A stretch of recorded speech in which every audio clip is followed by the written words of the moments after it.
كنت قاعد بامان الله وفكرت، قلت انه اليوم خميس ولازم انزل لي مقطع، واني افكر قضيت لي فكره، حسيت نفسي انه انا انسان خارق. هسه ما فهمنا شنو قصده. حبيبي اقعد وانا راح اسولف لك اياها. قررت يا اعزائي المتابعين اني لاول مره راح اسوي سلسله للمقاطع، ومثل ما مذكور بعنوان المقطع عطلات العراق، هي هاي السلسله الجديده، وهذا الجزء الاول طبعا. اوكي اليوم جايب لكم هاي الطرقاعه السوداء. هاي الطرقاعه باختصار المفيد قرام. اوقف حجي، شنو معناته قرام؟ يعني باختصار يدور حلوين. تعالوا خلينا نشوف لنا مقطع له.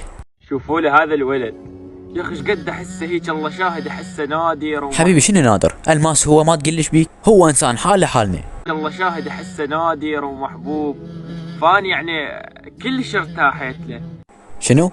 انا الصراحه بديت اخاف منك والله، هيك احس وراك نيه سوداء، شايف لو اطلع وجهي وتحشي علي الحكي الا اذا بوش تيزاب، واشوفه كم ترتاح لي لو لا. المهم هسه راح يسمعنا شعر، بالله خلينا نشوفه، مو ان للولد طبعا. فاليوم كتبت له شعر،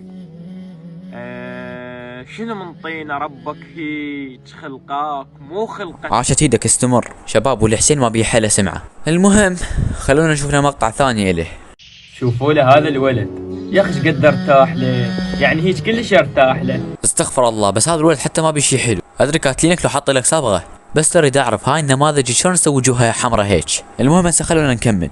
فاليوم راح نمثل انا وياه. هسه هو دقوجي قاعد يمي بس انتم ما تشوفونه، هو قاعد يمي بس انا اشوفه انتم ما تشوفونه. يابا والله هذا مو صح، اكيد مخبط، يعني لو بالتمثيل قلنا ما يخالف، بس ما انت تشوفه بس احنا ما نشوفه، هاي كلاوات وحكي فارغ وكله من جيبك. طبعا ما راح اكمل المقطع ليه حيطق له شعر حاله حال المقطع الاول. فاني اقول مع الاسف اكو هيك نماذج بالعراق، وكل هذا والوزاره مغلطين على السالفه، يشوفون العراق طبيعي وما بيه اي مشاكل. طبعا اذا تردون اسوي جزء ثاني على هاي السلسله، بس ادعموا القناه ارجوكم، ترى الدعم كلش ضعيف هالايام، وبس راح نقول الله يساعد اهل علي والله وياكم.